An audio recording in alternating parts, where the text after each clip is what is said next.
Snow fell thick over the Montana plains, heavy like a burden the land had carried too long. The wind cut across the frozen ground, sharp enough to sting any skin foolish enough to face it. The Stone River Ranch stood silent under the weight of winter, its wooden posts creaking in the cold, its empty yard filled with drifting snow. Leanne walked straight into it. She wore a simple white prairie dress, a thin and patched coat over it. Her gloves didn't match. Her boots were worn from miles of hard ground, but she kept walking with her spine straight and her chin high. Her eyes carried the look of someone who had lost too much to fear anything now. A small satchel hung from her shoulder as she crossed the ranch yard. Her boots left clean prints on the frozen mud. Ahead of her, a group of cowboys huddled around a fire outside the cookhouse. They passed a flask, talking low through chattering teeth. When Leanne walked toward them, their laughter faded slow, one voice at a time. A Chinese girl walking alone in a place like this always meant trouble. Or a story men liked guessing at but never understood.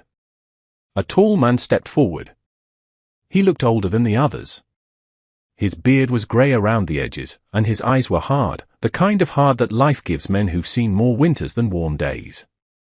"This here's a working ranch, miss," he said. His voice sounded like gravel mixed with whiskey. "Not a place for strays or stories." "I'm not a stray," Leanne said. Her voice was steady. "And I didn't come to tell stories." He studied her with narrowed eyes. "We don't got room for trouble or lies or girls who think they can talk their way out of the cold." Leanne set her jaw. "I didn't come to talk my way into anything." Another cowboy spat on the ground. His eyes were mean, like he enjoyed hurting things that couldn't fight back. "She looks like she came from a saloon kitchen," he said. "Or the back room." Some men laughed, others looked uncomfortable. The older man raised a hand, and the laughs died away. He stepped closer until he stood right in front of her. "Well then, what do you want?" Leanne met his stare without blinking. "I can cook," she said. "I can run a stove, work cast iron, bake bread in a snowstorm, and make stew out of nothing. I can keep your men fed." A stillness settled over the group. Only the fire popped behind them. "Where you come from?" he asked. Leanne didn't answer. She didn't look away either. "This ain't a place for secrets," he said. "I'm not turning back," she replied. The man studied her a long moment, then stepped aside and pointed toward the cookhouse. "We got 36 men through winter and no real meals in 2 days. You want the job?" "Prove it by morning." Leanne nodded. "I need flour, salt, a dry towel, and a little respect." He huffed a laugh. "We'll see about that last part." As Leanne walked to the door, she felt the eyes of the cowboys follow her. Some smirked, some frowned, most looked away. But one man didn't move at all. He leaned against a post, tall, quiet, his coat dark, his hat pulled low. The only thing visible was the sharp line of his jaw, and the steady look in his eyes. He didn't laugh with the others. He didn't speak. He only watched her like he was trying to remember something. Their eyes met for a moment too long. Then Leanne pushed the door open and stepped inside. The cookhouse was cold, darker than she expected. The air smelled of old grease and rusted metal. Pots hung crooked on the walls. Wooden tables were stained and rough. But the old stove in the corner stood solid, and something inside Leanne lifted at the sight. She hung her satchel, rolled up her sleeves, and got to work. Outside, the quiet man still watched. His name was Garrett. He recognized her the moment she walked in. He had seen her years ago in Billings at the Rosebell Saloon, a place where good men lost their good sense, and where women worked because they had nowhere safer to stand. He had seen her once, dragged by the wrist by a man twice her size. She never cried, never begged. She only stood tall, defiant, daring the world to break her. Garrett had watched from the shadows and done nothing. And now here she was again, snow in her hair, fire in her eyes.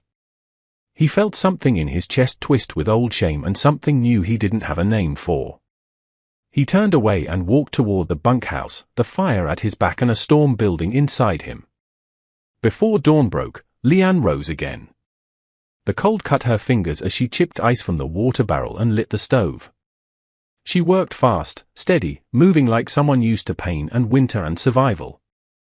By sunrise, biscuits baked in the oven, thick bacon sizzled in the pan, and coffee boiled strong enough to make a man sit up straight.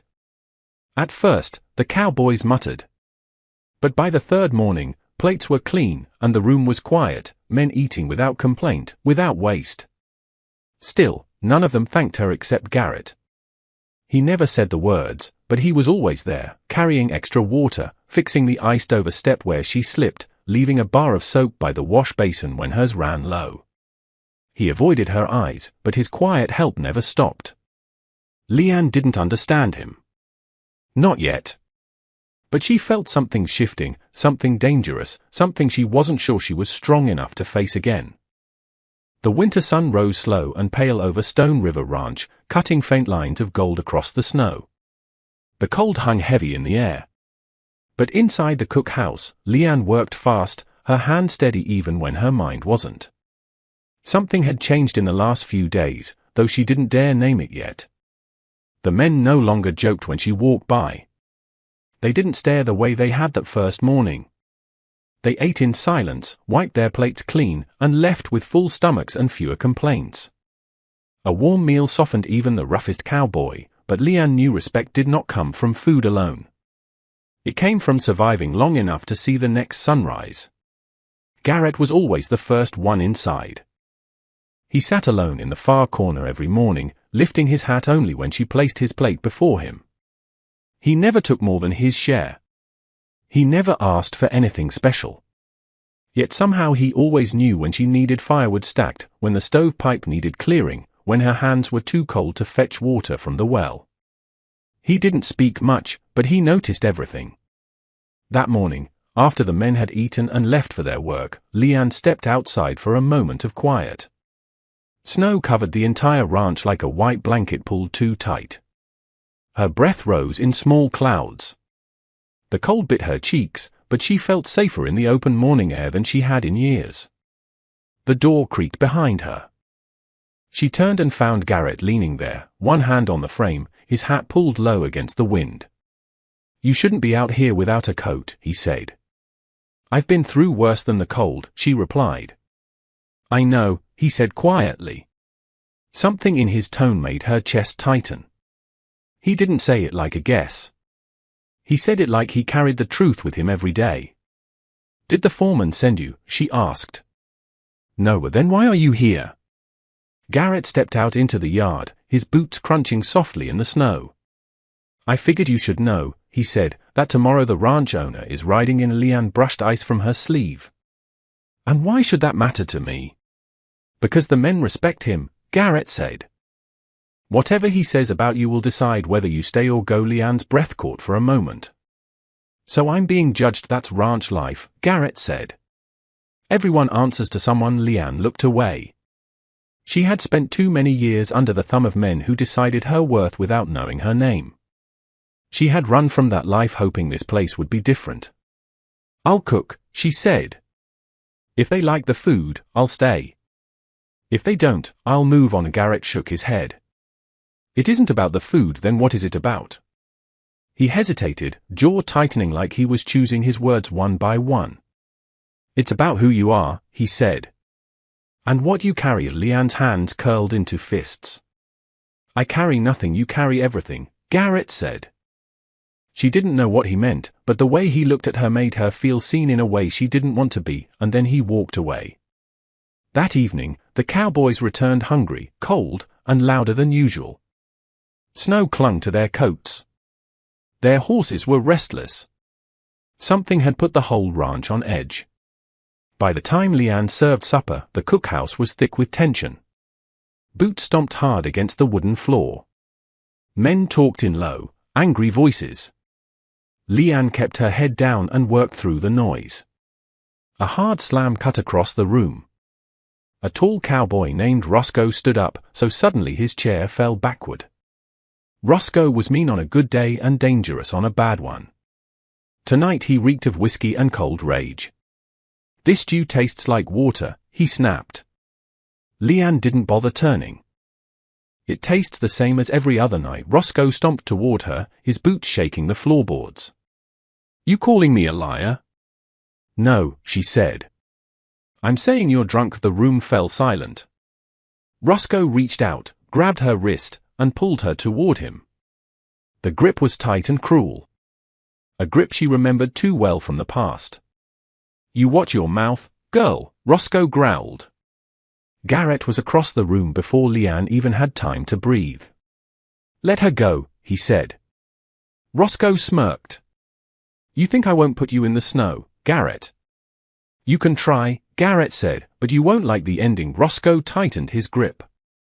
Leanne's face didn't show fear, but her pulse hammered in her throat. She tried to pull free, but Roscoe only held on harder. Garrett stepped closer, eyes cold. This is your only warning. Roscoe shoved Leanne aside and swung at Garrett. The blow never landed. Garrett ducked, grabbed Roscoe by the coat, and slammed him against the wall so hard the whole cookhouse rattled. The other cowboys stood frozen.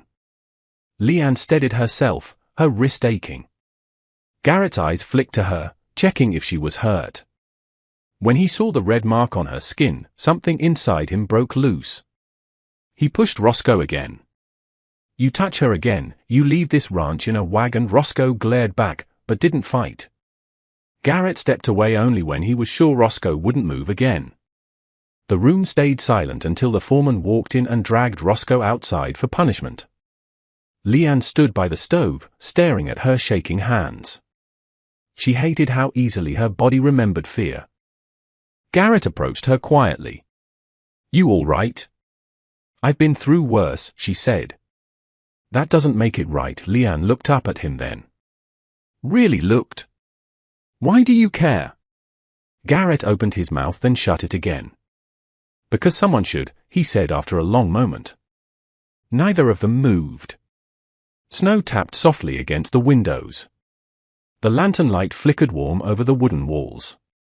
Garrett stood there like a shield she didn't ask for, but couldn't bring herself to refuse. Tomorrow will be harder, he said. When the owner comes, then I'll face him, she replied. Garrett nodded once. Ewell may return to her work, but her thoughts did not settle. Not about Roscoe, not about the coming judgment, not about the ranch owner she had never met. What unsettled her most was Garrett, and the strange feeling that the man she barely knew was protecting her from more than cowboys, maybe even from herself. The next morning rose cold and gray over Stone River Ranch. The snow had stopped, but the sky hung heavy like it carried another storm. Leanne woke before the first lanterns lit the bunkhouse windows. Her wrist still hurt from Roscoe's grip, but she tied her apron tighter and lit the stove. Today mattered. Today the ranch owner was coming. She stirred the fire until it glowed bright, then filled the big iron pot with water. Her breath fogged in front of her face. She moved quickly, making biscuits, cooking bacon, slicing potatoes for hash. Every sound felt louder than usual. Every moment felt heavier. The men filed in slow. Their eyes were quiet, almost embarrassed after last night. Roscoe wasn't among them. The foreman had sent him to shovel snow far from the ranch house until his temper cooled. Garrett entered last. He looked at Leanne only once, and in that single look, she felt everything he didn't say out loud. Worry, anger, something else she couldn't place. When they finished eating, the foreman came in and said the words everyone had been waiting for. Here the cookhouse went silent. Boots thudded outside. Voices carried over the snow. Leanne wiped her hands, lifted her chin, and stepped toward the door. But when the ranch owner finally walked inside, her breath caught in her chest. It wasn't a stranger. It was Garrett.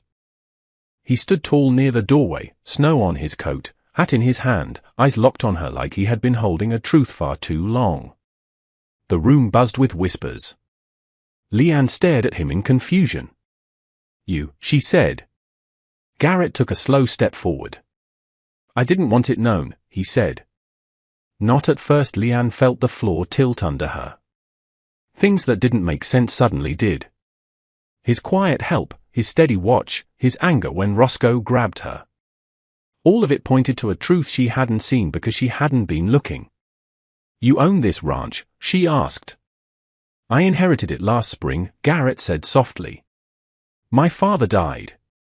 I wasn't ready to run the place."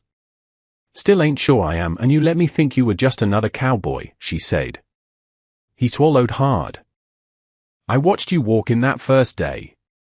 And I knew if I told you the truth, you'd leave before I ever learned why you came." Leanne's hands went cold. She wanted to walk away. She wanted to stay. She wanted to tell him everything and tell him nothing at all. "Why me?" she asked.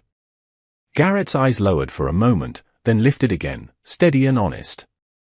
"Because years ago in Billings, I saw a girl stand tall in a place meant to break her. I saw her walk away from a life most never escape. I should have helped her then. I didn't." Leanne's heartbeat stumbled. He remembered. He had always remembered. "And when you walked onto this ranch," Garrett said, "I promised myself I wouldn't fail you twice." Leanne felt the walls closing in. She stepped back, shaking her head. "I didn't come here for pity, I know," Garrett said. "And I'm not offering pity. Then what are you offering?" she whispered. "Respect," he said. "Work, safety. A place to stand that you choose, not one you fall into." Leanne's throat tightened. She had lived most of her life under men who used their power to break things. Garrett used his to build, to shield, to steady. He stood before her, not as a ranch owner or a cowboy, but as a man who saw her pain long before he knew her name. The foreman stepped inside.